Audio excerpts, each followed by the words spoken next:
सभी को नमस्कार। एक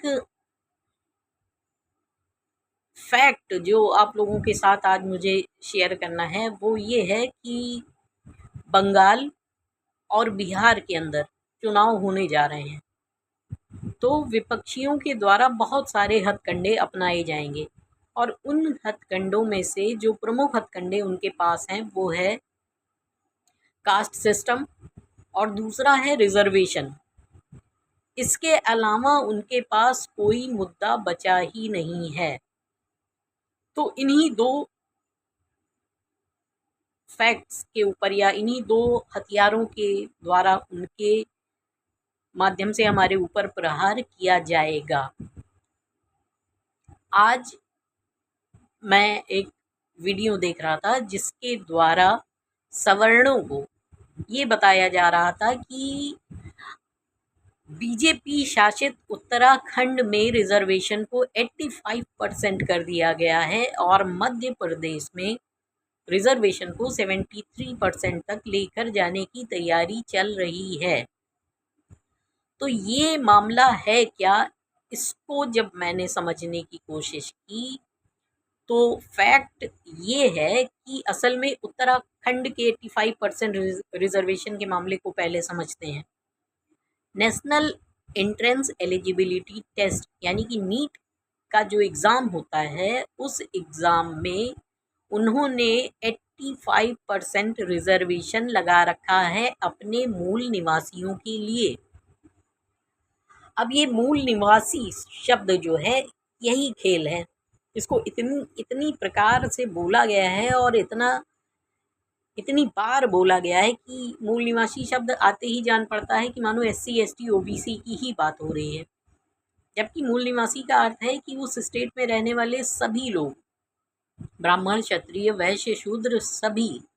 तो 85% सीट्स को, नीट की 85% सीट्स को उन्होंने अपने राज्य के नागरिकों के लिए होल्ड करके रखा हुआ है और जो बाकी बची हुई 15% सीट्स हैं वहाँ पर उत्तर प्रदेश, बिहार, बंगाल, केरला, हिमाचल, हरियाणा, तमिलनाडु, बाकी बचे हुए सारे स्टेट्स के पार्टिसिपेंट्स सीट्स ले सकते हैं। तो ये मामला उत्तराखंड के 85% रिजर्वेशन वाला है। अब आगे 73% रिजर्वेशन मध्य प्रदेश में, इसको समझते हैं। 1983 में रामदास जी महाजन नाम के एक व्यक्ति थे, उनके द्वारा एक पिटीशन फाइल की गई थी जिसके अंतर्गत उन्होंने OBC पॉपुलेशन के लिए 35% रिजर्वेशन की मांग की थी और वो ओवरऑल रिजर्वेशन को 73% तक लेकर जाना चाहते थे 1983 में। लेकिन जब हमारे संविधान का निर्माण हुआ, जब 1992 में मंडल कमीशन लागू हुआ तो OBCs को 27% रिजर्वेशन मिला और ओवरऑल रिजर्वेशन को 73% ले जाना संभव ही नहीं है, क्योंकि ये संवैधानिक बाध्यता है। आप जो भी रिजर्वेशन देना चाहते हो वो केवल 50% के स्लैब में ही दे सकते हो। अब ये जो रामदास जी महाजन थे, इनकी याचिका में शंभू वध का वर्णन भी था कि राम जी ने शंभूक शूद्र का वध किया था। द्रोणाचार्य और एकलव्य के किस्से का भी वर्णन है और उसी पिटीशन में एक पॉइंट ये भी आता है कि पूर्व जन्म कर्मों की गति और इत्यादि के द्वारा शूद्रों का लगातार शोषण किया गया, उन्हें बोलने नहीं दिया गया।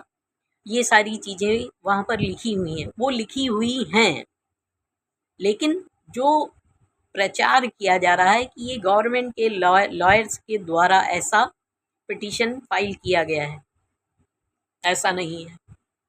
ये पिटीशन रामदास जी महाजन 1983 की रीपिटीशन है और जो वहाँ पर लिखा हुआ था वही अभी भी लिखा हुआ है। तो मध्य प्रदेश के अंदर कोई 73% का रिजर्वेशन नहीं है, ना होने वाला है, ना होना संभव है बिना संविधान में परिवर्तन किए हुए। और उत्तराखंड में कोई 85% का रिजर्वेशन नहीं है, ना होगा, ना संभव है बिना संविधान को बदले हुए। तो इन भ्रामक प्रचारों से हमें दूर रहना है, एकजुट रहना है और राष्ट्रवादी शक्तियों का साथ देते रहना है। जय श्री राम, भारत माता की जय। एक रहिए, एक रहोगे तो नेक रहोगे। आगे वाली लाइन पता है।